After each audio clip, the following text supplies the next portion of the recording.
출생 기록도 없는 떠돌이 주제에 우리 회사를 노린 거냐? 강도식 부회장의 목소리가 얼음처럼 차가웠습니다.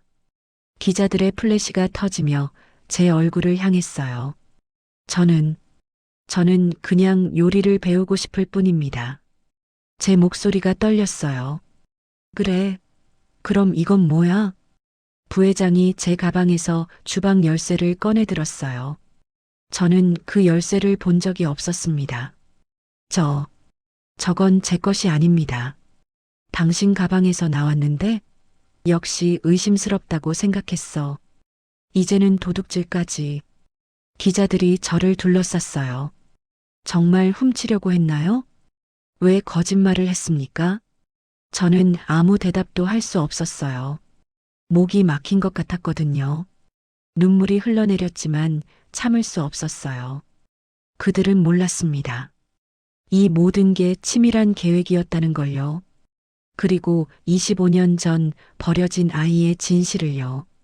이야기를 시작하기 전에 구독과 좋아요를 부탁드립니다. 구독과 좋아요는 영상 제작에 많은 도움과 힘이 됩니다. 안녕하세요. 저는 장윤호입니다. 올해 28살이죠. 강릉 바닷가에서 포장마차를 하고 있어요. 정확히 말하면 포장마차 주인 아저씨 밑에서 일하는 조리사입니다. 무명이죠. 그런데 아무래도 제가 만드는 음식을 드셔본 분들은 다들 놀라세요. 이런 곳에서 이런 맛이 나온다고요. 겨울바람이 매서운 오늘도 마찬가지였습니다. 포장마차 천막이 바람에 펄럭거리고 바다에서 불어오는 찬 공기가 뼛속까지 파고 들어왔어요. 그래도 저는 평소처럼 칼을 들었습니다. 오늘 들어온 생선은 고등어였어요. 시장에서 가장 싼 것들이었죠. 크기도 작고 모양새도 그리 좋지 않았습니다. 하지만 괜찮았어요. 저에게는 이런 생선도 충분했거든요. 먼저 고등어를 찬물에 깨끗이 씻어냈습니다. 그 다음 칼로 비늘을 긁어내죠. 이때부터 제 손이 달라집니다. 마치 누군가가 제 손을 이끌어주는 것처럼 자연스러워져요. 칼끝이 생선의 결을 따라 부드럽게 움직이고 내장을 제거할 때도 한치의 실수가 없습니다. 야, 윤호야. 또 시작이네. 포장마차 주인 박 아저씨가 웃으며 말씀하셨어요. 아저씨는 제가 요리할 때마다 신기해하세요. 당신도 20년 넘게 요리를 해오셨지만 제 손놀림은 정말 특별하다고 하시거든요. 고등어를 세 토막으로 나눴습니다. 칼날이 뼈를 지나갈 때 나는 소리가 경쾌했어요. 토각, 토각. 마치 리듬이 있는 것 같았죠. 그런데 이상해요. 저는 정식으로 요리를 배운 적이 없는데 왜 이렇게 자연스럽게 할 수 있는 걸까요? 어머, 이 청년 참 신기하네요. 첫 번째 손님이 오셨습니다. 중년 여성분이었어요. 추운 날씨에 목도리를 깊숙이 두르고 계셨죠. 저는 정중하게 인사를 드렸습니다. 어서 오세요. 뭘 드릴까요? 고등어 구이 하나 주세요. 그런데 정말 맛있어요? 여기 소문이 꽤 났던데. 최선을 다해 만들어 드릴게요. 저는 미소를 지으며 대답했습니다. 그리고 다시 칼을 들었어요. 고등어에 칼집을 넣기 시작했죠. 이때가 가장 중요합니다. 칼집의 깊이와 간격이 맛을 좌우하거든요. 칼이 고등어 살을 가를 때마다 묘한 느낌이 들었어요. 마치 제가 아닌 다른 누군가가 이 일을 하고 있는 것 같았습니다. 그 누군가는 저보다 훨씬 오랫동안 이 일을 해온 사람이었어요. 손에서 느껴지는 감각이 너무나 익숙했거든요. 고등어를 석쇠에 올렸습니다. 지글지글 소리가 나기 시작했어요. 기름이 불에 떨어져 하얀 연기가 피어올랐죠. 저는 고등어를 뒤집는 타이밍을 기다렸습니다. 너무 일찍 뒤집으면 살이 부서지고 너무 늦으면 타버리거든요. 그런데 신기해요. 저는 시계를 보지 않아도 정확한 타이밍을 알 수 있어요. 고등어가 내는 소리와 냄새, 그리고 연기의 색깔까지 모든 것이 제게 신호를 보내주는 것 같았습니다. 우와, 냄새가 정말 좋네요. 손님이 감탄하셨어요. 저는 고등어를 뒤집었습니다. 완벽한 갈색이었어요. 너무 타지도 않고 덜 익지도 않았죠. 이제 반대편도 구워야 했습니다. 이때 두 번째 손님이 오셨어요. 대학생으로 보이는 젊은 남성분이었습니다. 여기 소문 듣고 왔는데요. 정말 맛있다면서요? 한번 드셔보세요. 실망시켜드리지 않을게요. 저는 자신있게 대답했습니다. 그런데 그 순간 문득 이런 생각이 들었어요.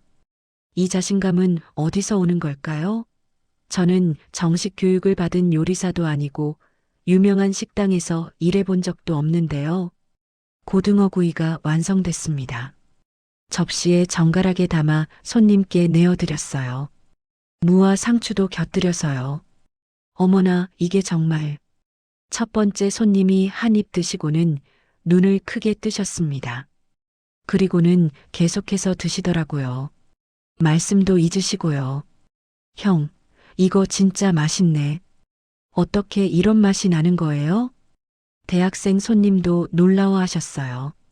저는 그분들의 반응을 보며 뿌듯했습니다. 하지만 동시에 막막했어요. 저도 모르겠어요. 그냥 손이 알아서 하는 것 같아요. 정말 그랬어요. 저는 왜 이렇게 요리를 잘하는지 모르겠어요. 언제부터 이런 실력을 갖게 되었는지도 기억이 나지 않고요. 그냥 칼을 쥐면 자연스럽게 몸이 움직였습니다. 해가 지기 시작했어요. 포장마차에 전구가 켜지고 주변이 어둑어둑해졌죠. 손님들이 하나둘 더 오시기 시작했습니다. 퇴근길 직장인들, 데이트하는 연인들, 친구들끼리 온 대학생들까지요. 저는 계속해서 요리를 만들었어요. 고등어 구이, 오징어 볶음, 라면, 떡볶이. 하나하나 정성을 다해 만들었죠. 그런데 이상해요. 요리를 하면 할수록 어떤 그리움 같은 감정이 밀려왔어요. 이 손맛, 누구에게서 물려받은 걸까요? 저는 혼잣말을 중얼거렸습니다. 이런 생각을 할 때마다 가슴이 답답해져요. 저는 고아거든요. 5살 때 고아원 문 앞에 버려졌죠. 그것도 아무런 기록 없이요. 제가 누구인지, 부모님이 누구신지, 어디서 태어났는지 아무것도 모릅니다. 그런데 요리를 할 때마다 느끼는 이 친숙함은 뭘까요? 마치 어릴 때 누군가에게 배운 것 같은 이 감각은요? 5살 이전의 기억은 거의 없어요. 그저 누군가 따뜻한 손으로 제 손을 잡아주었던 것 같은 어렴풋한 느낌만 있을 뿐이죠. 윤호야, 오늘도 수고했어. 박 아저씨가 제 어깨를 두드리셨어요. 손님들이 모두 가고 나서였죠. 아니에요, 아저씨. 당연한 일이죠. 저는 설거지를 시작했습니다. 찬물에 손이 시렸지만 익숙했어요. 이런 일상이 벌써 3년째였거든요. 설거지를 하면서도 계속 생각했어요. 오늘 손님들이 보여준 반응을 보면서요. 그분들은 제 요리를 정말 맛있어 하셨어요. 어떤 분은 눈물까지 보이시더라고요. 어머니 손맛 같다고 하시면서요. 어머니 손맛이라. 저에게는 없는 기억이었어요. 어머니가 어떤 분인지, 어떤 요리를 해주셨는지 아무것도 기억나지 않아요. 포장마차 정리를 마치고 집으로 돌아왔습니다. 고시원 같은 작은 방이었어요. 침대 하나, 책상 하나가 전부인 곳이죠. 하지만 제게는 이곳이 전부였어요. 방에 들어와서 손을 씻었습니다. 거울에 비친 제 모습을 봤어요. 요리하느라 조금 지친 얼굴이었지만 뭔가 만족스러워 보였어요. 오늘도 많은 사람들을 배불리 먹였다는 뿌듯함 때문이었겠죠. 그런데 거울 속 제 손을 보다가 문득 이상한 느낌이 들었어요. 이 손이 정말 제 손이 맞나 싶었거든요. 요리할 때만큼은 마치 다른 사람의 손 같았어요. 훨씬 더 숙련되고 훨씬 더 정교한 누군가의 손이요. 잠들기 전에 창밖을 봤습니다. 강릉 바다가 멀리 보였어요. 파도 소리가 희미하게 들려왔죠. 이 소리를 들으면 왠지 마음이 편해져요. 마치 어릴 때 들었던 자장가 같았거든요. 하지만 오늘은 달랐어요. 파도 소리를 들으면서도 계속 불안했어요. 뭔가 큰 변화가 일어날 것 같은 예감이 들었거든요. 그것도 아주 가까운 시일 내에요. 저는 이불을 덮고 눈을 감았습니다. 내일도 포장마차에서 요리를 해야 했어요. 손님들의 미소를 보기 위해, 그리고 언젠가는 찾을 수 있을지도 모르는 제 뿌리를 찾기 위해서요. 그런데 잠들기 직전 이상한 꿈을 꾸기 시작했어요. 커다란 주방에서 누군가가 저에게 칼질을 가르쳐 주는 꿈이었습니다. 그 사람의 얼굴은 보이지 않았지만 손만은 또렷하게 보였어요. 제 손과 너무나 닮아 있었던 그 손을요. 그 다음 날도 평소와 같았습니다. 아침 일찍 일어나서 시장에 다녀왔어요. 오늘은 전날보다 좀 더 좋은 생선들이 들어와 있었죠. 갈치와 삼치, 그리고 작은 도미까지요. 포장마차 준비를 마치고 손님을 기다리고 있었습니다. 오전에는 주로 근처 상인분들이 오세요. 간단한 아침 식사를 하러요. 저는 늘 그분들을 위해 된장찌개와 계란말이를 준비해 둡니다. 그런데 오늘은 조금 달랐어요. 오전 11시쯤 평소에는 볼 수 없는 손님이 오셨거든요. 검은색 정장을 입은 중년 여성이었습니다. 키가 크고 당당한 자세였어요. 머리를 단정하게 올린 모습이 범상치 않아 보였죠.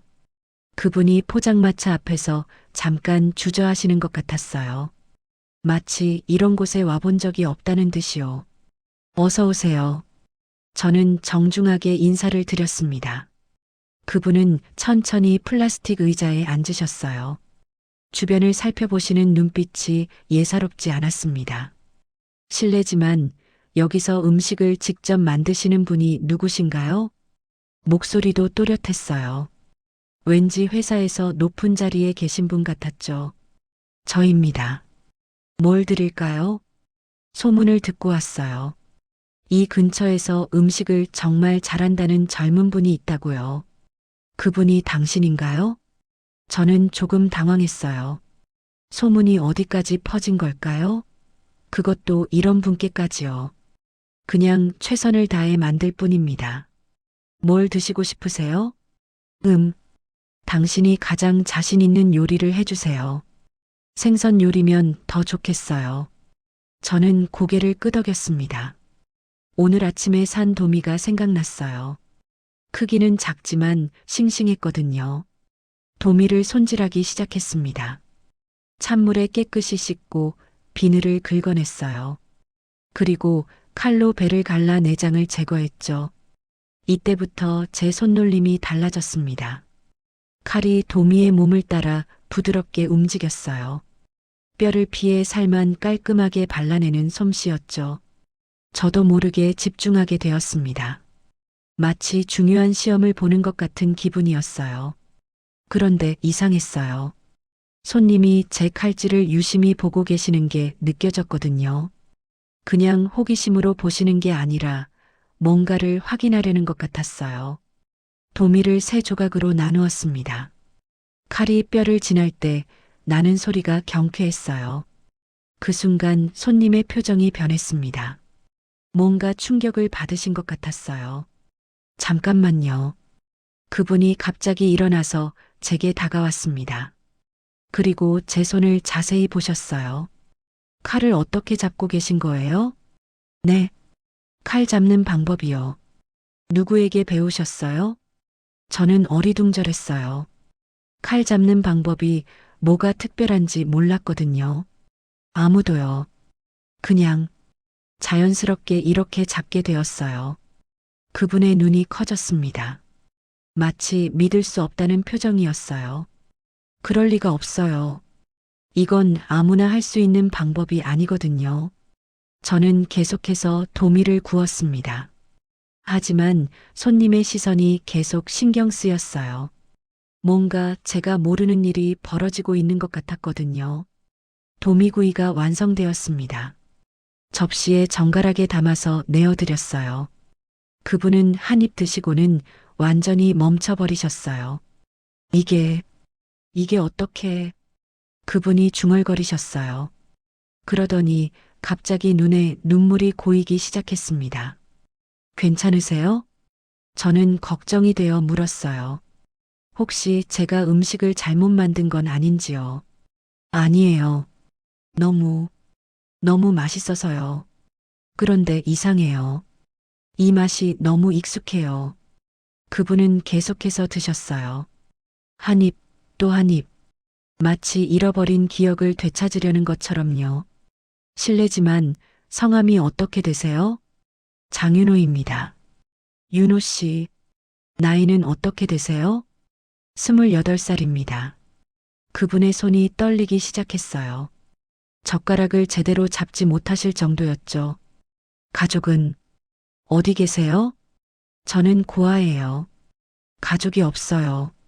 그 말을 듣는 순간 그분의 표정이 완전히 바뀌었습니다. 슬픔과 놀라움, 그리고 뭔가 간절한 마음이 동시에 드러났어요. 혹시 언제부터 여기서 일하셨어요? 3년 정도 됐어요. 그 전에는 여러 곳을 전전했고요. 그분은 휴대폰을 꺼내셨어요. 그리고 누군가에게 전화를 걸었습니다. 강 부회장님, 저 한서정입니다. 지금 강릉에 와 있는데요. 아주 중요한 일이 생겼어요. 전화 너머로 남자 목소리가 들렸어요. 뭔가 당황하는 것 같았죠. 네, 맞아요. 그 일 때문에 내려왔어요. 그런데 예상과 다른 상황이에요. 당장 서울로 올라가야겠어요. 통화를 마친 후 그분은 저를 다시 보셨어요. 윤호 씨, 제 소개를 해드릴게요. 저는 한서정이라고 해요. 서울에서 외식 사업을 하고 있어요. 아, 안녕하세요. 저는 정중하게 인사를 드렸어요. 외식 사업이라고 하시니 꽤 큰 회사를 운영하시는 것 같았어요. 윤호 씨에게 제안을 하나 하고 싶어요. 서울 본사에서 테스트를 받아보실 의향이 있나요?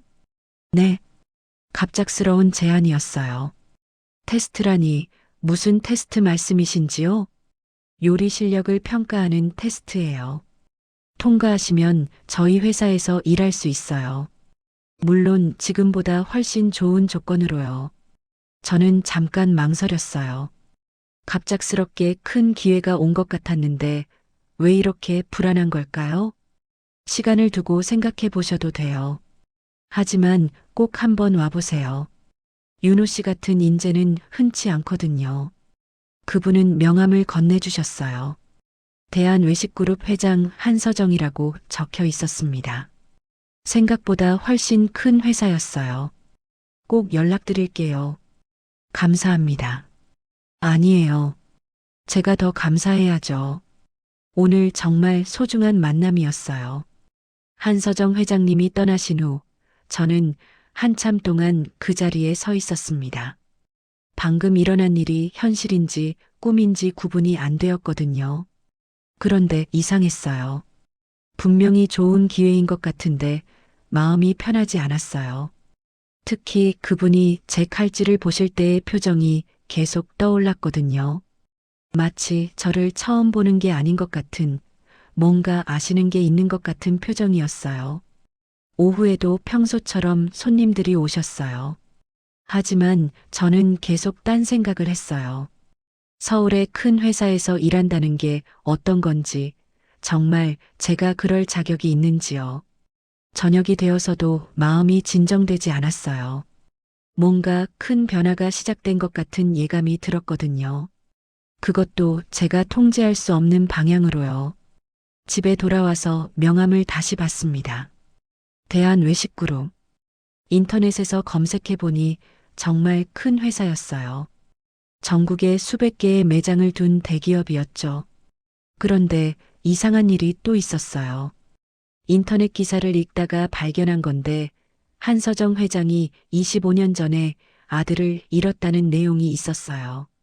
그 이후로 줄곧 아이를 찾고 있다고 했죠.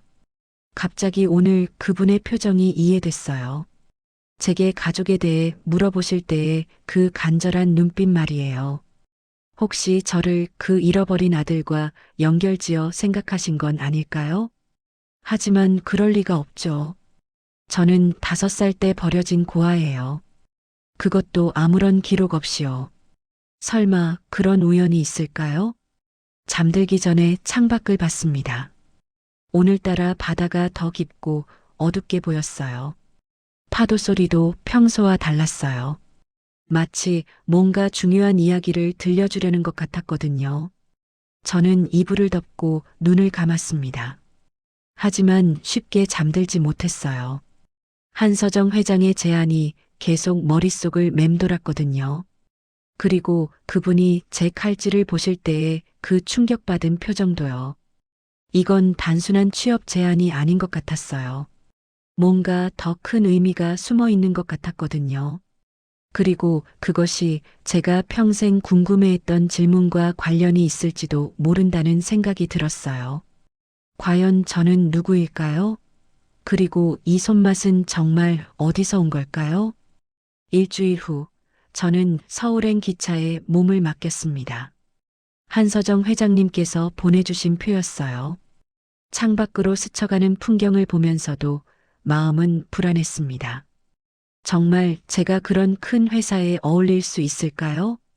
대한외식그룹 본사는 강남에 있는 20층짜리 건물이었어요.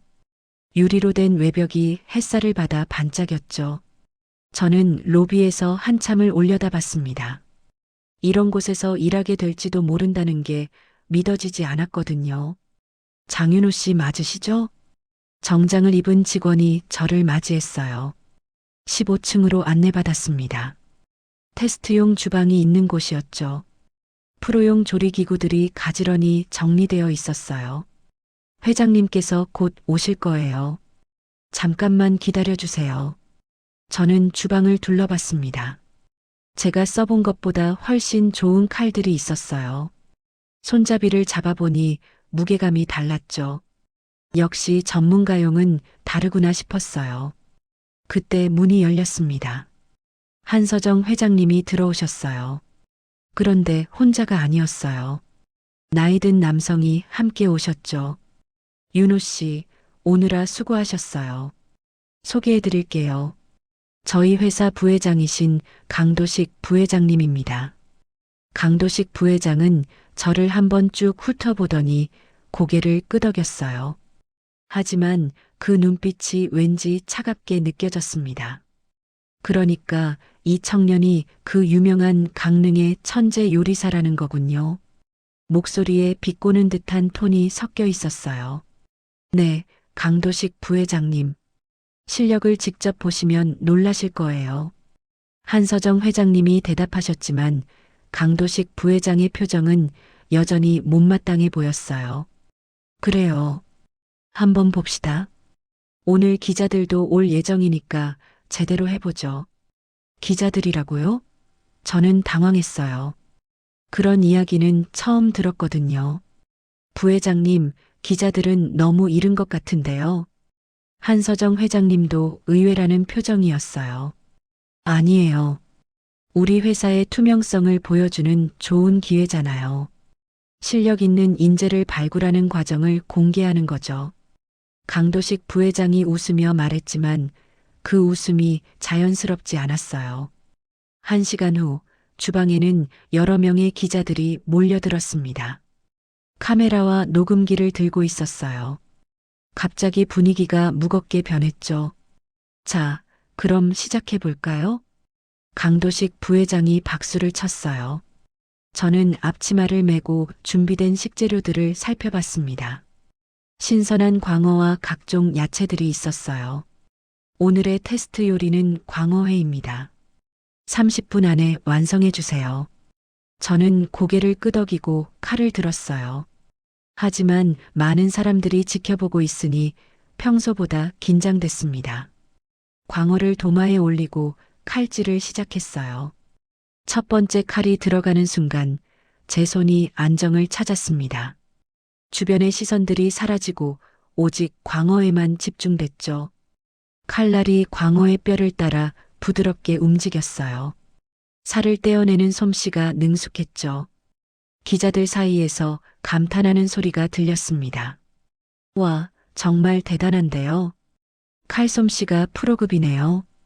하지만 강도식 부회장의 표정만은 계속 굳어져 갔어요. 특히 제 칼질을 유심히 지켜보는 모습이 이상했습니다. 광어회가 완성됐어요. 접시에 예쁘게 담아서 내놓았죠. 한서정 회장님이 먼저 드셔보셨어요. 정말 훌륭해요. 이런 실력이면 저희 회사 어디서든 환영받을 거예요. 기자들도 맛을 보고는 놀라워했어요. 플래시가 터지고 질문들이 쏟아졌죠. 그런데 그때였어요. 강도식 부회장이 갑자기 손을 들어 모든 사람들을 조용하게 만들었어요. 잠깐요. 모든 분들께 말씀드릴 게 있어요. 그의 목소리가 차갑게 변했어요. 이 젊은이의 신원에 대해 조사해 봤는데 심각한 문제가 있습니다. 무슨 말씀이신가요? 한서정 회장님이 놀란 표정으로 물으셨어요. 이 사람은 출생 기록도 없는 떠돌이에요. 고아원 출신이라고 하는데 정식 기록이 아무것도 없어요. 이런 사람을 우리 회사에 받을 수 있겠습니까? 기자들이 웅성거리기 시작했어요. 저는 얼굴이 빨갛게 달아올랐습니다. 그게 무슨 상관이 있습니까? 실력으로 평가하는 거 아닌가요? 한서정 회장님이 강하게 반박하셨어요. 실력이요? 회장님, 너무 순진하게 생각하시는 거 아닌가요? 출생 기록도 없는 떠돌이 주제에 우리 회사를 노린 거 아닐까요? 강도식 부회장의 말이 점점 독해졌어요. 저는 그냥 요리를 열심히 배우고 싶을 뿐입니다. 제가 떨리는 목소리로 말했지만 강도식 부회장은 코웃음을 쳤어요. 그래요? 그럼 가방 좀 확인해 볼까요? 갑자기 가방 이야기를 왜 하는 건지 모르겠었어요. 가방이 왜요? 보안상 확인이 필요해요. 혹시 가져가면 안 되는 물건이 있을 수도 있잖아요. 강도식 부회장이 제 가방을 가져왔어요. 그리고는 기자들이 보는 앞에서 열기 시작했습니다. 제 마음이 두근거렸어요. 가방에는 별다른 물건이 없었거든요. 강릉에서 가져온 작은 칼 하나와 간단한 개인용품들 뿐이었죠. 그런데 이게 뭡니까? 강도식 부회장이 뭔가를 꺼내 들었어요. 작은 열쇠였습니다. 저는 그 열쇠를 본 적이 없었어요. 저건 제 것이 아닙니다. 아닌가요? 그런데 당신 가방에서 나왔는데요. 이건 우리 회사 주방 금고 열쇠입니다. 기자들이 놀라며 사진을 찍기 시작했어요.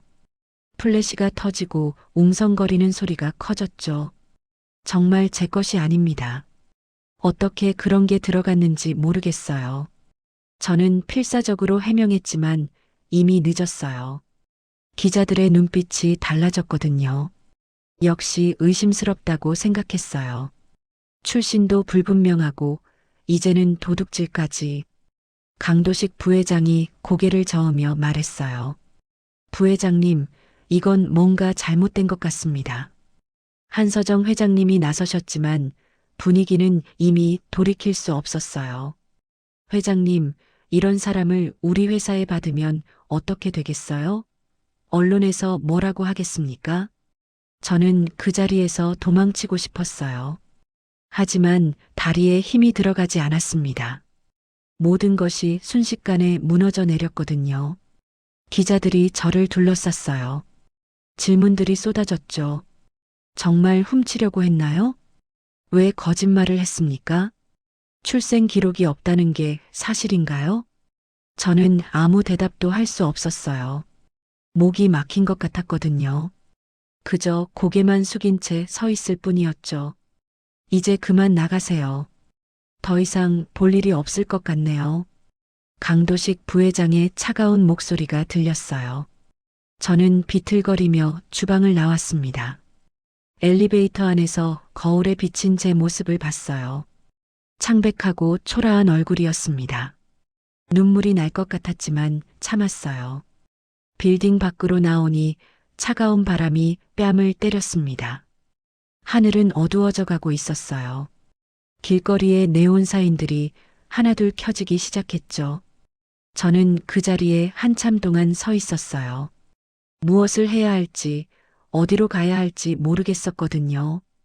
평생 꿈꿔왔던 기회가 이렇게 무너질 줄은 몰랐어요. 강릉으로 돌아가는 기차표를 사면서 생각했어요.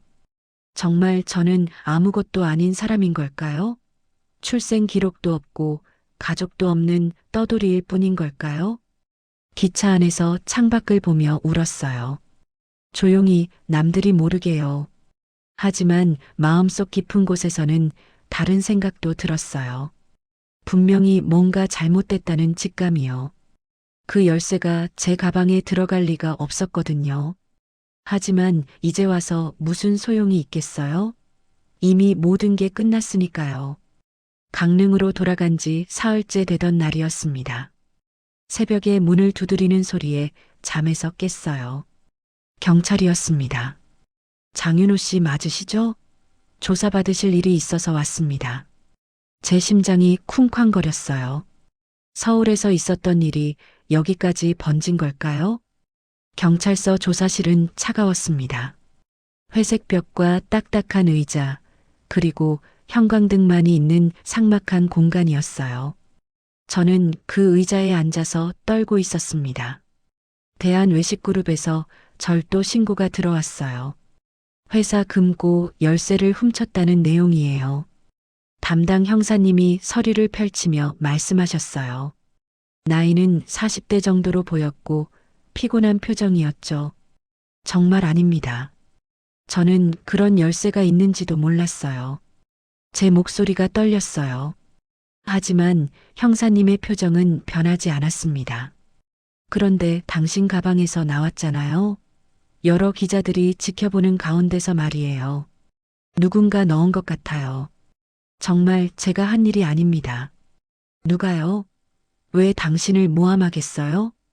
형사님의 질문에 저는 답할 수 없었어요. 강도식 부회장을 의심하고 있었지만 증거가 없었거든요. 신분증 좀 보여주세요. 저는 주민등록증을 건네드렸어요.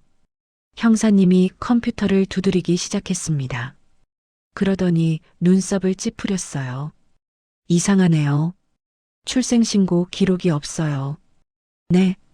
주민등록은 되어 있는데 출생신고 기록이 조회가 안 돼요.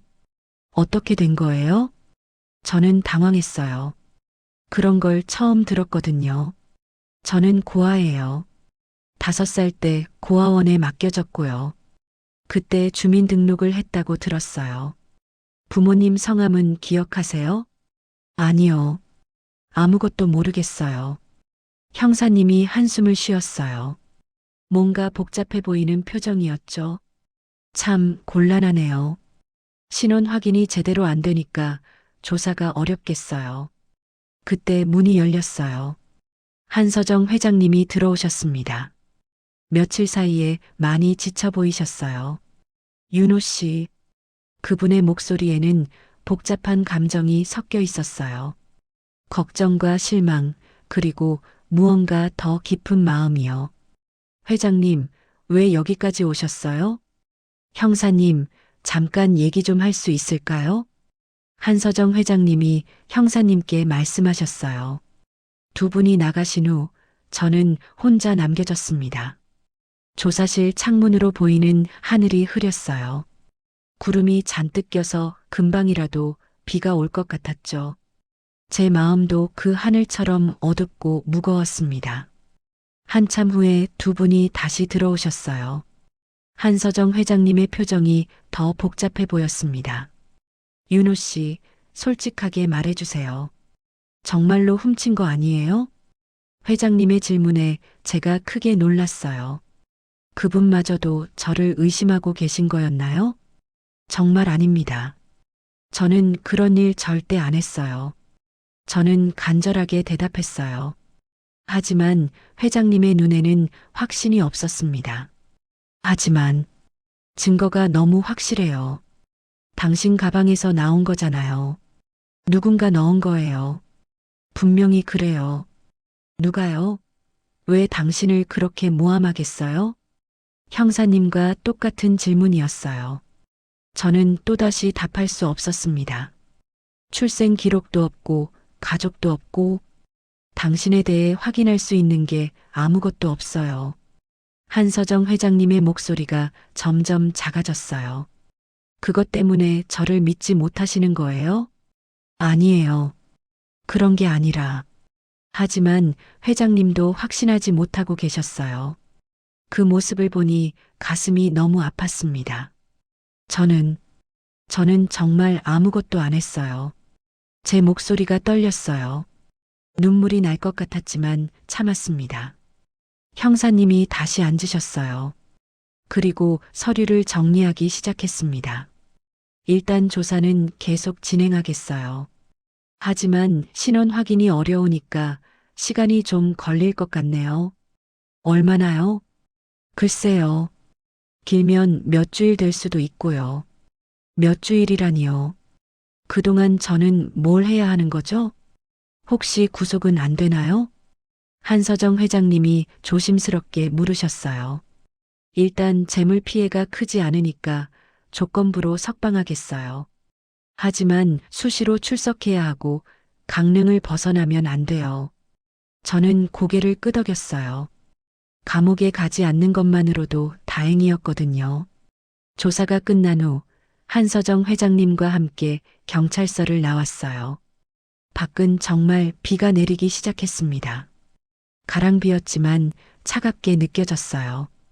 윤호 씨, 회장님이 저를 부르셨어요. 하지만 뭘 말씀하실지 모르겠다는 표정이었습니다. 죄송해요. 이런 일로 걱정 끼쳐드려서요. 아니에요. 제가 너무 성급했나 봐요. 그분의 목소리에 후회가 섞여 있었어요. 하지만 저는 정말로 무죄예요. 꼭 믿어주세요. 믿고 싶어요. 정말로 믿고 싶은데 회장님이 말을 잇지 못하셨어요. 그 모습을 보니 더 절망스러웠습니다. 저를 믿어주시던 유일한 분마저도 확신을 잃으신 거였거든요. 그럼 이만. 한서정 회장님이 돌아서려 하셨어요. 그때 저는 참고 있던 마음이 터져버렸습니다. 회장님, 네, 저 태어날 때부터 죄인이었나요? 제 목소리가 떨렸어요. 더 이상 참을 수가 없었거든요. 왜 갑자기 그런 말씀을? 출생 기록도 없고 부모님도 모르고 가족도 없어요. 아무것도 증명할 수 없어요. 그러니까 누구도 저를 믿어주지 않는 거죠. 빗물이 제 얼굴을 적셨어요. 아니면 눈물이었을 수도 있고요. 저는 뭘 위해 살아야 하는 거예요? 어디에도 속하지 못하고 아무도 믿어주지 않는데.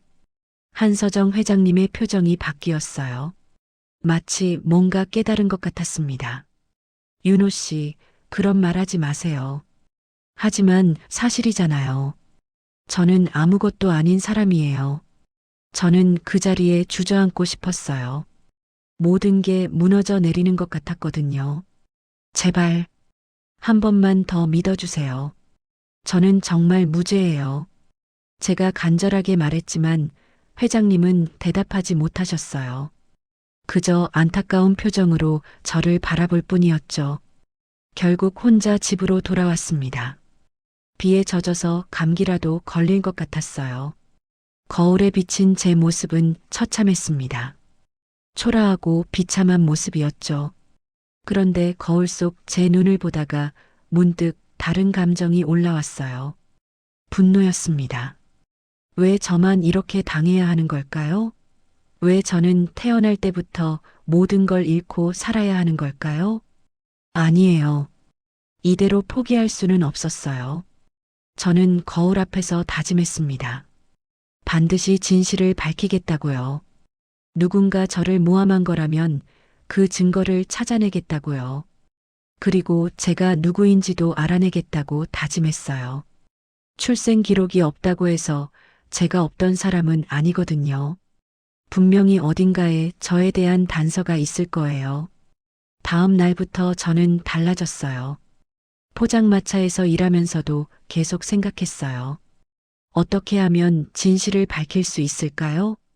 첫 번째로 해야 할 일은 그 열쇠가 어떻게 제 가방에 들어갔는지 알아내는 것이었어요. 분명히 누군가 일부러 넣은 거였거든요. 두 번째는 제 출생에 대한 기록을 찾는 것이었어요. 주민등록은 있는데 출생신고가 없다는 건 분명히 이상한 일이었거든요. 그날 밤 저는 침대에 누워서 천장을 바라봤어요. 마음이 조금 진정됐습니다. 절망에 빠져 있을 시간은 없었어요. 싸워야 했거든요. 제가 진짜 누구인지, 왜 이런 일을 당하게 되었는지 반드시 알아내겠다고 다짐했어요. 그 순간 제 눈빛이 달라졌습니다. 더 이상 무력하고 절망적인 눈이 아니었어요. 단단하고 결연한 눈빛이었죠. 포기는 없었어요. 이제 시작이었습니다. 일주일 후 경찰서에서 연락이 왔습니다. 압수된 물품들을 조사하던 중 특이한 발견이 있었다는 내용이었어요. 저는 서둘러 경찰서로 향했습니다. 담당 형사님이 저를 기다리고 계셨어요. 책상 위에는 제 낡은 회전 칼집이 놓여 있었죠. 이 칼집이 좀 특이해요. 안쪽에 녹음 장치가 숨겨져 있더라고요. 형사님이 칼집을 돌려 보이셨어요. 겉으로는 평범한 나무 칼집이었지만 바닥 부분에 작은 장치가 있었습니다. 녹음 장치요? 저도 처음 보는 것이었어요. 오랫동안 써왔던 칼집인데 그런 게 있는 줄 몰랐거든요. 네, 오래된 카세트 방식이에요. 25년도 더 된 것 같네요. 그런데 음성이 남아 있어요. 형사님이 작은 재생 장치를 가져오셨어요. 버튼을 누르자 희미하게 음성이 들렸습니다. 지직거리는 소음 사이로 남성의 목소리가 흘러나왔어요. 처음에는 잘 들리지 않았습니다. 하지만 점점 또렷해졌죠. 윤호야. 제 이름이었어요. 저는 깜짝 놀라서 몸을 앞으로 기울였습니다. 아빠가 너 지켜준다. 따뜻하고 부드러운 목소리였어요. 저도 모르게 가슴이 뭉클해졌습니다. 이런 목소리를 들어본 기억이 있는 것 같았거든요. 그때 문이 열렸어요. 한서정 회장님이 들어오셨습니다. 급하게 오신 것 같았어요. 형사님 연락받고 바로 왔어요. 무슨 발견이? 회장님의 말이 중단됐어요. 녹음기에서 흘러나오는 목소리를 들으셨거든요. 이 목소리는 한서정 회장님의 얼굴이 새하얗게 변했습니다. 마치 유령을 본 것 같은 표정이었어요. 녹음이 계속 재생됐어요. 미안해. 아빠가 미안해. 너를 지켜주지 못해서. 목소리가 점점 작아졌어요. 그리고 마지막에는 흐느끼는 소리가 들렸습니다. 한서정 회장님이 의자에 주저앉으셨어요. 손이 심하게 떨리고 계셨죠. 이건 제 남편 목소리예요. 네. 형사님도 저도 놀랐어요. 25년 전에 죽은 제 남편이에요. 분명해요. 이 목소리가 맞아요. 회장님의 목소리가 떨렸어요. 눈에 눈물이 고이기 시작했습니다. 그럼 이 칼집은? 형사님이 조심스럽게 물으셨어요. 제 남편이 쓰던 칼집이에요. 손수 만든 거예요. 이런 회전식 칼집을 만들 줄 아는 사람은 많지 않아요. 저는 말문이 막혔어요. 제가 가지고 있던 칼집이 회장님 남편 것이라고요? 그럼 윤호는? 한서정 회장님이 저를 보셨어요. 그 눈빛에는 놀라움과 간절함이 섞여 있었습니다. 혹시 정말로? 회장님의 말이 이어지지 않았어요. 하지만 저는 알 수 있었어요. 무슨 생각을 하고 계신지요. 녹음이 다시 재생됐어요. 이번에는 더 선명하게 들렸습니다. 윤호야, 아빠가 항상 내 곁에 있어. 힘들어도 포기하지 마. 너는 아빠의 자랑이야. 제 눈에서 눈물이 흘러내렸어요. 왜인지 모르겠지만 그 목소리가 너무 그리웠어요. 마치 오래전부터 듣고 싶어 했던 목소리 같았거든요. 한서정 회장님도 울고 계셨어요. 조용히 하지만 멈출 수 없다는 듯이요. 제가 정말로, 저는 물어보고 싶었지만 용기가 나지 않았어요. 혹시 착각이라면 어떻게 하죠? 또 실망하게 된다면요? 하지만 마음 깊은 곳에서는 확신이 들었어요. 이 목소리, 이 칼집, 그리고 제가 가진 이 손맛. 모든 것이 연결되어 있었거든요. 형사님이 녹음기를 멈추셨어요. 조사실이 조용해졌습니다. 일단 이 증거를 더 분석해 봐야겠어요. DNA 검사도 필요할 것 같고요. 네, 해주세요. 꼭 해주세요. 한서정 회장님이 간절하게 말씀하셨어요. 저는 그 자리에 가만히 앉아 있었어요. 모든 것이 꿈 같았거든요. 평생 궁금해했던 질문들에 답이 나올 수도 있다는 게 믿어지지 않았어요. 과연 저는 정말로 한서정 회장님의 아들일까요? 그리고 그 목소리의 주인이 제 아버지일까요? 하지만 한 가지는 확실했어요.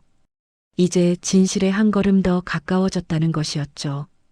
그 다음 날 한서정 회장님은 조용히 움직이기 시작했습니다. 저에게는 알리지 않으셨지만 비밀리에 음성 분석을 전문 기관에 의뢰하셨어요. 25년 전 남편의 목소리와 비교 분석을 위해서였죠. 저는 그런 사실을 모른 채 포장마차에서 평소와 같이 일하고 있었어요. 하지만 마음은 계속 불안했습니다. 혹시나 하는 기대와 동시에 또 다른 실망을 당할까봐 두려웠거든요. 이틀 후 한서정 회장님에게서 연락이 왔어요. 서울로 올라와 달라는 내용이었습니다. 중요한 이야기가 있다고 하셨죠. 저는 다시 서울행 기차에 몸을 맡겼어요. 이번에는 지난번과 다른 마음이었습니다. 두렵기보다는 간절했어요. 마침내 진실을 알 수 있을지도 모른다는 생각 때문이었죠. 한서정 회장님은 회사가 아닌 개인 사무실에서 저를 기다리고 계셨어요. 조용하고 아늑한 공간이었습니다. 창문 너머로 한강이 보였죠. 윤호 씨, 와줘서 고마워요. 회장님의 표정이 평소와 달랐어요. 뭔가 확신에 찬 모습이었습니다. 음성 분석 결과가 나왔어요. 회장님이 서류를 건네주셨어요. 전문기관의 분석 보고서였습니다. 99.8% 일치한다고 나왔어요. 칼집에서 나온 음성과 제 남편의 목소리가요. 저는 그 수치를 보며 가슴이 두근거렸어요. 거의 확실하다는 뜻이었거든요. 그런데 더 놀라운 게 있어요. 한서정 회장님이 칼집을 꺼내셨어요. 경찰서에서 돌려받은 것 같았습니다. 칼집을 더 자세히 조사해 봤는데 바닥 부분에 숨겨진 공간이 하나 더 있었어요.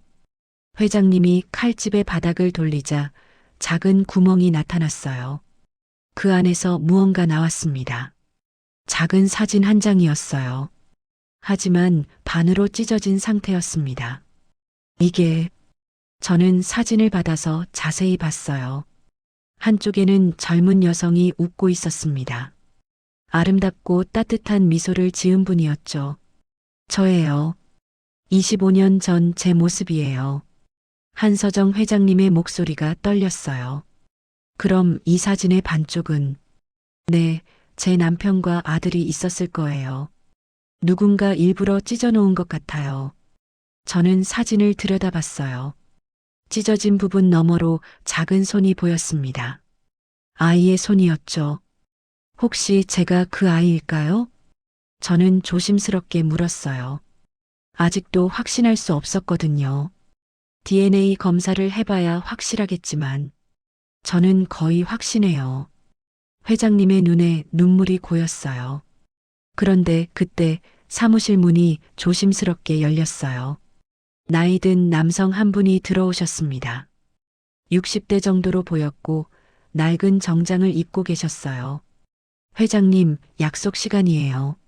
한서정 회장님이 그분을 소개해 주셨어요. 박철민 씨예요. 우리 회사에서 25년 동안 일하다가 작년에 퇴사하신 분이에요. 오늘 중요한 이야기를 해 주실 거예요. 박철민 씨는 저를 한번 쭉 훑어보더니 고개를 끄덕였어요. 젊은이, 이름이 뭐예요? 장윤호입니다. 윤호. 그래, 윤호였지. 그분이 무슨 의미인지 모를 말씀을 하셨어요. 앉으세요. 긴 이야기를 해드릴게요. 박철민 씨가 의자에 앉으셨어요. 그리고 깊은 한숨을 쉬셨습니다.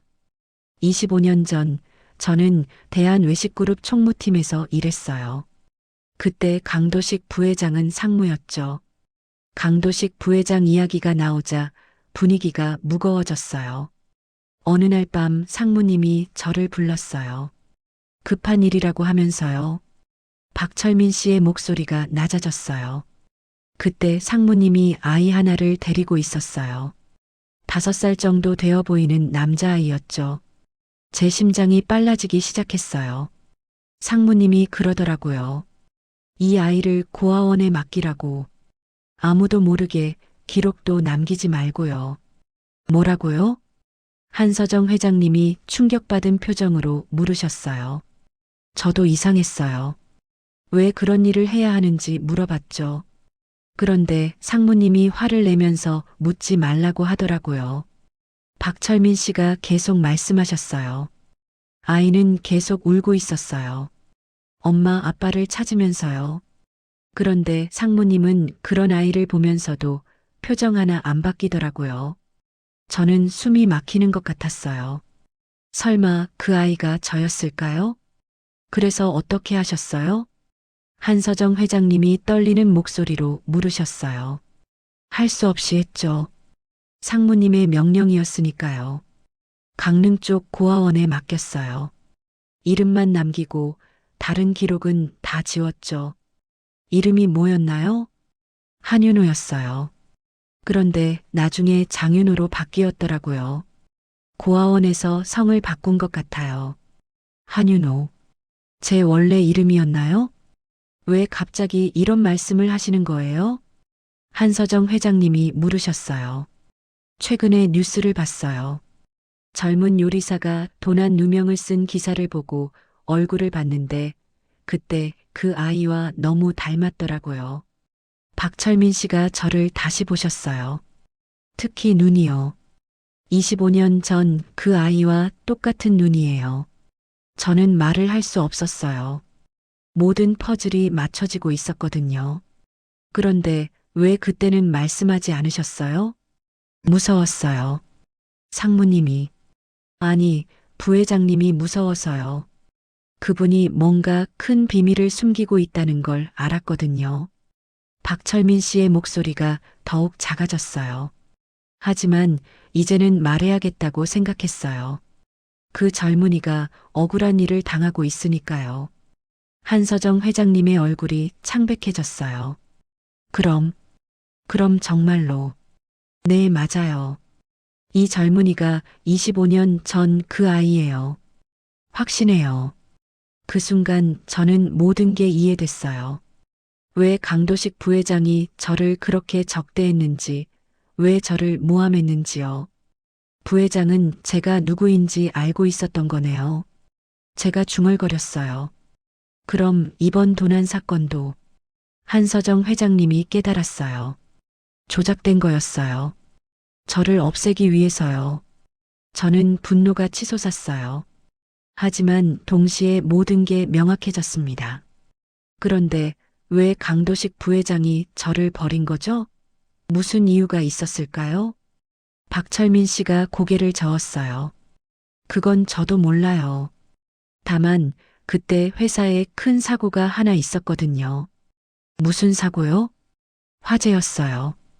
본사 주방에서 큰 화재가 났는데 그때 회장님 남편분이 돌아가셨죠.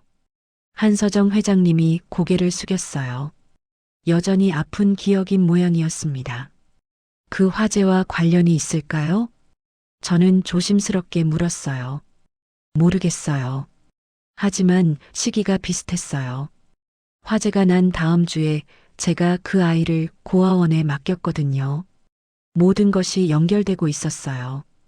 25년 전의 화재, 아버지의 죽음, 그리고 제가 버려진 일까지요. 증거는 있나요? 당시 일을 증명할 수 있는 거요? 한서정 회장님이 물으셨어요. 당시 일지를 복사해서 가지고 있어요. 그날 밤 업무 지시서도 있고요. 박철민 씨가 가방에서 서류들을 꺼내셨어요. 이거면 충분할 것 같네요. 한서정 회장님이 서류를 받아보셨어요. 그때 갑자기 문이 벌컥 열렸어요. 강도식 부회장이 들어왔습니다. 얼굴이 사납게 일그러져 있었어요. 뭘 하고 있는 거요? 부회장의 목소리가 차가웠어요. 박철민이 여기 왜 와 있어요? 부회장님. 한서정 회장님이 일어나셨어요. 이 늙은이가 무슨 헛소리를 한 거요? 강도식 부회장이 박철민 씨를 노려봤어요. 그 눈빛이 너무 무서웠습니다. 헛소리가 아니에요. 25년 전 진실을 말한 거죠. 제가 일어서서 말했어요. 더 이상 두렵지 않았거든요. 진실이라고? 무슨 진실 말이야? 부회장이 비웃었어요. 하지만 그 여유 뒤로 불안함이 보였습니다. 제가 누구인지 아시죠? 25년 전에 버린 그 아이요. 강도식 부회장의 얼굴이 순간 굳어졌어요. 뭔 소리야? 무슨 근거로 그런? 박철민 씨가 모든 걸 말씀해 주셨어요. 당신이 저를 고아원에 맡기라고 지시했다고요. 부회장의 눈이 박철민 씨에게 향했어요. 살기가 느껴질 정도였습니다. 이 늙은이가 뭘 안다고. 증거도 있어요. 한서정 회장님이 서류를 들어 보이셨어요. 당시 업무 지시서예요. 당신 서명이 있는 거요.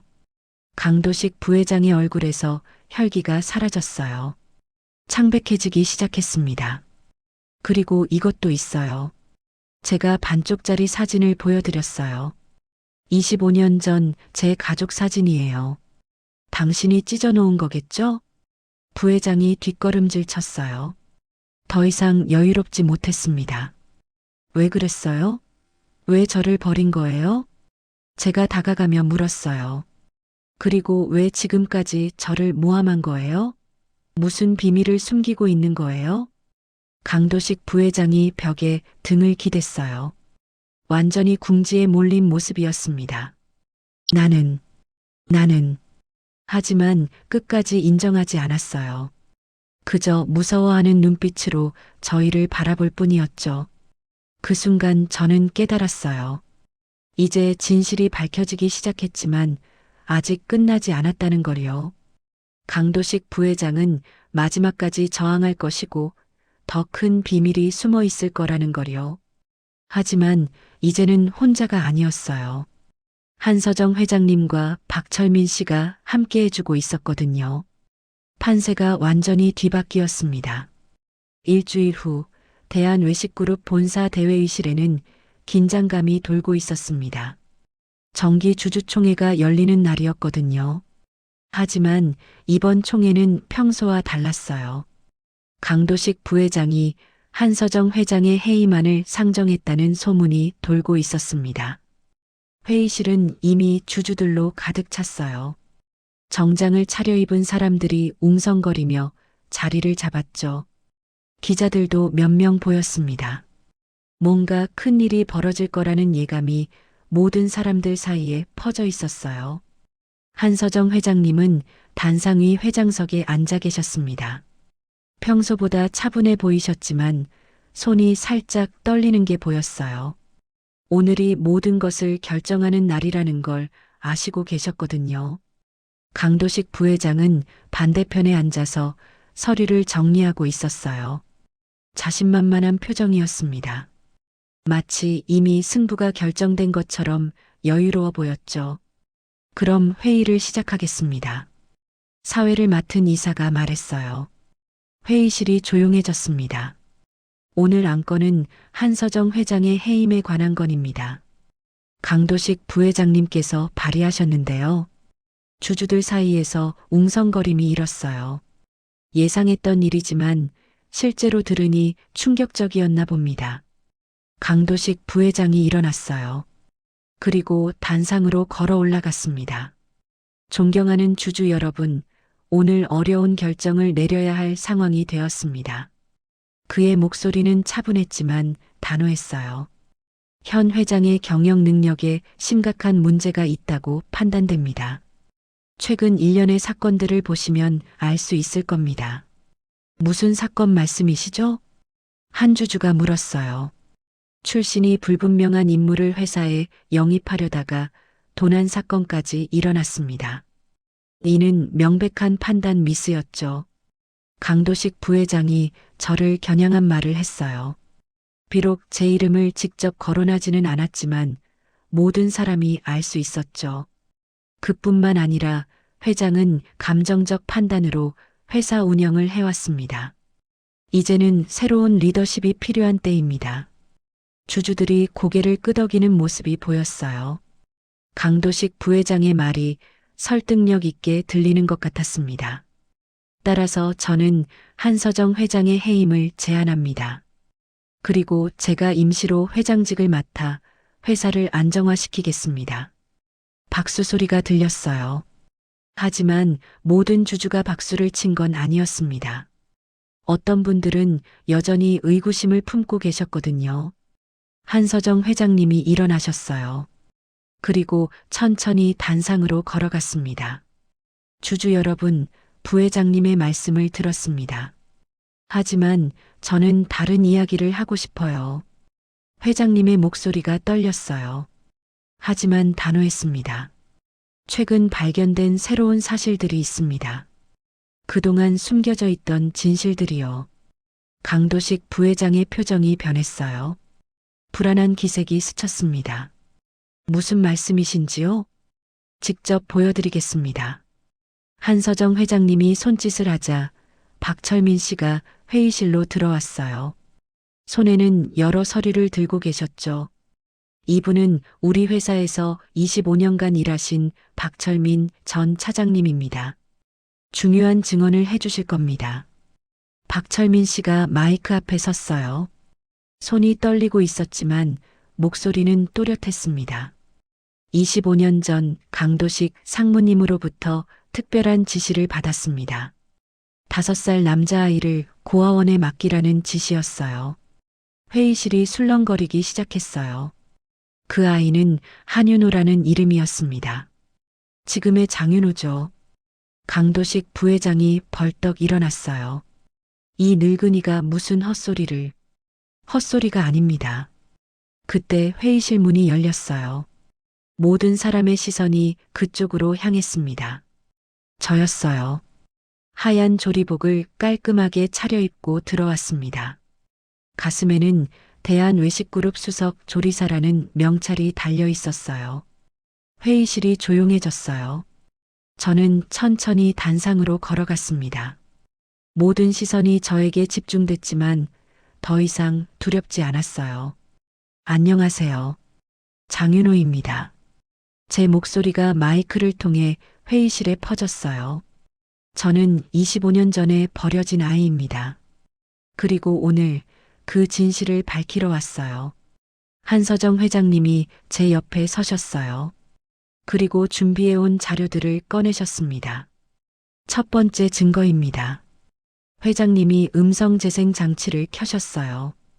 윤호의 아버지 목소리가 회의실에 울려 퍼졌습니다. 윤호야, 아빠가 너 지켜준다. 주주들이 웅성거렸어요. 감동받은 표정들이 보였습니다. 이 음성은 제 남편이 25년 전에 녹음한 것입니다. 전문기관에서 99.8% 일치한다고 확인받았어요. 두 번째로 회장님이 반쪽짜리 사진을 들어 보이셨어요. 이것은 우리 가족 사진입니다. 누군가 일부러 찢어 놓았죠. 하지만 저와 윤호의 모습은 선명하게 남아 있어요. 사진이 스크린에 크게 투사됐어요. 25년 전 한서정 회장님의 모습과 어린아이의 손이 보였습니다. 세 번째 증거입니다. 저도 칼집을 꺼냈어요. 그리고 주주들에게 보여드렸습니다. 이 칼집은 제 아버지가 손수 만드신 거예요. 이런 회전식 디자인은 아무나 만들 수 없어요. 독특한 패턴이 새겨져 있죠. 칼집의 모양이 스크린에 나타났어요. 정교하고 아름다운 조각이 새겨져 있었습니다. 강도식 부회장의 얼굴이 점점 창백해졌어요. 더 이상 여유를 부릴 수 없었습니다. 그리고 마지막 증거입니다. 박철민 씨가 서류를 들어 보이셨어요. 25년 전 업무 일지입니다. 강도식 상무의 직접 지시로 아이를 고아원에 맡겼다는 기록이 남아 있어요. 서류가 확대되어 스크린에 나타났어요. 강도식 부회장의 서명이 선명하게 보였습니다. 이건 조작이야. 강도식 부회장이 소리쳤어요. 하지만 그의 목소리는 떨리고 있었습니다. 조작이 아닙니다. 한서정 회장님이 단호하게 말씀하셨어요. 당신이 25년 전에 제 아들을 버렸어요. 그리고 최근에는 그 아이를 모함까지 했고요. 아니야. 나는 그런 일. 왜 그랬어요? 제가 강도식 부회장에게 다가가며 물었어요. 왜 저를 버린 거예요? 그리고 왜 지금까지 방해한 거예요? 부회장이 뒷걸음질 쳤어요. 완전히 궁지에 몰린 표정이었습니다. 말해보세요. 무슨 비밀을 숨기고 있는 거예요? 제 목소리가 커졌어요. 25년간 쌓인 분노가 터져나왔습니다. 그때 회의실 뒤쪽 문이 열렸어요. 경찰들이 들어왔습니다. 수갑을 들고 있었어요. 강도식 씨, 아동 유기 및 사기 혐의로 체포합니다. 안 돼. 이건 모함이야. 강도식 부회장이 비명을 질렸어요. 하지만 이미 늦었습니다. 묵비권을 행사할 수 있으며 경찰이 미란다 원칙을 읽어주는 동안 부회장은 계속 소리쳤어요. 한서정, 너도 진실을 다 아는 건 아니야. 화재 사건의 진짜 원인을. 하지만 그의 말은 끝까지 이어지지 못했어요. 경찰들이 그를 끌고 나갔거든요. 회의실이 조용해졌어요. 모든 주주들이 충격에 빠져 있었습니다. 한서정 회장님이 저를 돌아보셨어요. 그분의 눈에는 눈물이 고여 있었습니다. 윤호야. 회장님이 제 이름을 부르셨어요. 25년 만에 진짜 제 이름으로요. 엄마가 못 찾아서 미안해. 그 순간 모든 게 무너졌어요. 25년간 쌓아온 벽이 한순간에 무너져 내렸습니다. 저는 한서정 회장님, 아니, 제 어머니께 다가갔어요. 그리고 그분을 꽉 껴안았습니다. 엄마. 처음으로 그 단어를 입에 담았어요. 얼마나 그리웠던 단어인지 몰랐거든요. 어머니도 저를 꽉 안으셨어요. 그리고 소리내어 우셨습니다. 25년간 참았던 눈물을 모두 쏟아내시는 것 같았어요. 미안해. 정말 미안해. 엄마가 지켜주지 못해서. 괜찮아요, 엄마. 이제 괜찮아요. 저도 울고 있었어요. 하지만 슬픈 눈물이 아니었습니다. 기쁨의 눈물이었어요. 주주들도 감동받은 모습이었어요. 어떤 분들은 박수를 치기 시작했습니다. 곧 회의실 전체에 박수 소리가 울려 퍼졌어요. 회의만은 자연스럽게 철회되었어요. 그리고 강도식 부회장의 모든 지위도 박탈됐습니다.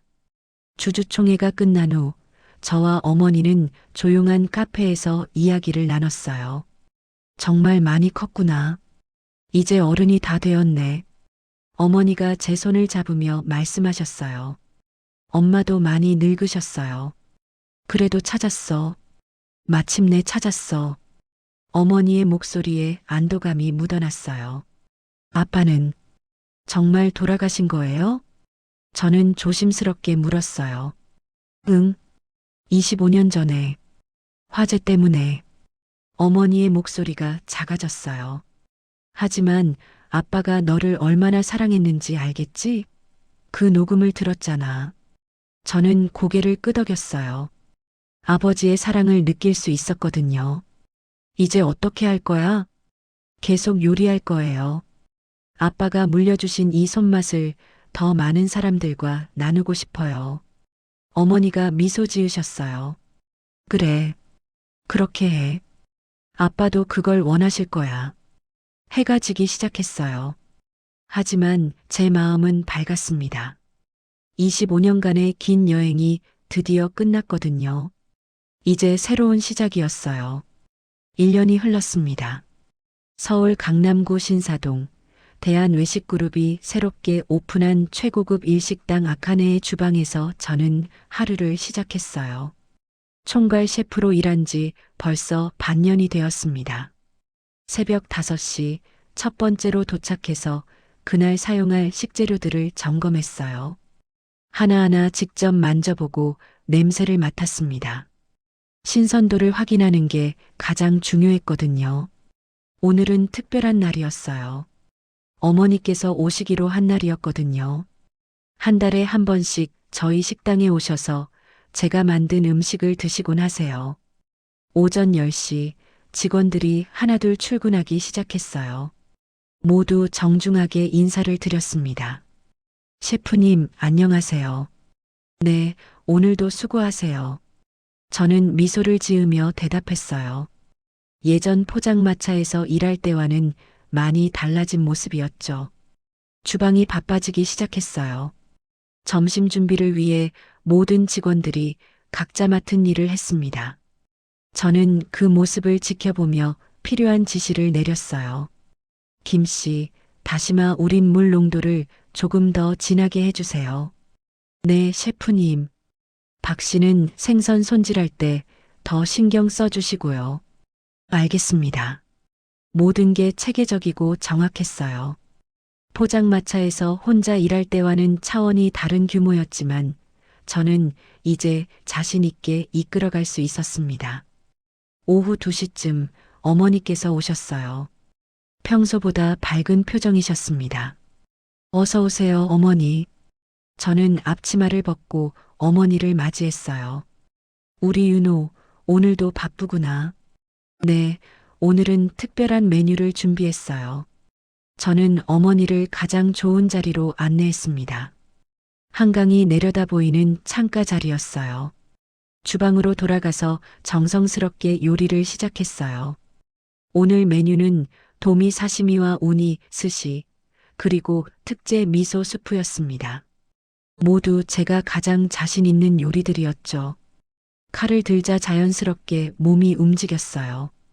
1년 전과 마찬가지로 손은 여전히 정확했고 감각은 더욱 예리해졌습니다. 도미를 썰면서 문득 아버지 생각이 났어요. 이 칼질, 이 손맛이 아버지로부터 물려받은 것이라는 걸 이제는 확실히 알았거든요. 요리가 완성됐어요.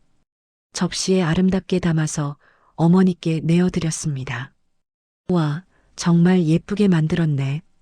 어머니가 감탄하셨어요. 한 입 드시고는 잠깐 멈추셨습니다. 그러더니 눈에 눈물이 고이기 시작했어요. 왜 우세요, 어머니? 너의 손맛이 돌아온 것 같다. 내 아빠도 좋아했을 거야. 어머니의 목소리가 떨렸어요. 하지만 슬픈 떨림이 아니었습니다. 기쁨의 떨림이었죠. 저도 가슴이 뭉클해졌어요. 25년이라는 긴 시간 동안 잃어버렸던 것들이 이제야 제자리를 찾은 것 같았거든요. 이제는 제가 지킬 차례죠. 어머니도 이 집도. 제가 어머니 손을 잡으며 말했어요. 고마워, 윤호야. 정말 고마워. 어머니가 제 손을 꽉 잡으셨어요. 그 순간 주방에서 일하는 직원들이 저희를 보고 있다는 걸 느꼈어요. 모두 따뜻한 미소를 지으며 지켜보고 있었죠. 저는 깨달았어요. 가족이란 혈연만으로 이루어지는 게 아니라는 걸요. 함께 일하고 서로를 아끼며 같은 꿈을 향해 나아가는 사람들도 가족이 될 수 있다는 거리요. 해가 질 무렵 어머니와 함께 한강변을 걸었어요. 봄바람이 부드럽게 불어왔습니다. 윤호야, 행복하지? 네, 정말 행복해요. 저는 진심으로 대답했어요. 힘들었던 시간들도 이제는 감사해요. 그 시간이 있었기에 지금의 제가 있는 거니까요. 어머니가 제 어깨에 기대셨어요. 그래, 모든 일엔 다 이유가 있는 법이야. 강릉의 작은 포장마차에서 시작된 제 이야기가 이렇게 아름답게 마무리될 줄은 몰랐어요. 버려진 고아에서 최고급 일식당의 총괄 셰프가 되기까지 정말 긴 여행이었습니다. 하지만 이제 알았어요. 중요한 건 어디서 시작하느냐가 아니라 어떻게 끝내느냐라는 거요. 그리고 포기하지 않는 마음이 얼마나 소중한지도요. 다음 날 아침 저는 또다시 새벽 5시에 식당에 도착했어요. 오늘도 많은 손님들이 제 요리를 먹으러 올 테니까요. 칼을 들면서 속으로 말했어요. 아빠, 잘 보고 계시죠? 저 이제 정말 훌륭한 요리사가 됐어요. 그리고 오늘도 정성스럽게 요리를 시작했습니다. 세상 모든 사람들에게 따뜻한 한 끼를 선사하기 위해서요. 그럼 오늘 이야기는 여기까지입니다. 영상을 시청해주신 모든 분들 고맙습니다. 저는 AI 나레이션 사연 읽는 펭귄이었습니다. 구독과 좋아요 부탁드립니다. 감사합니다.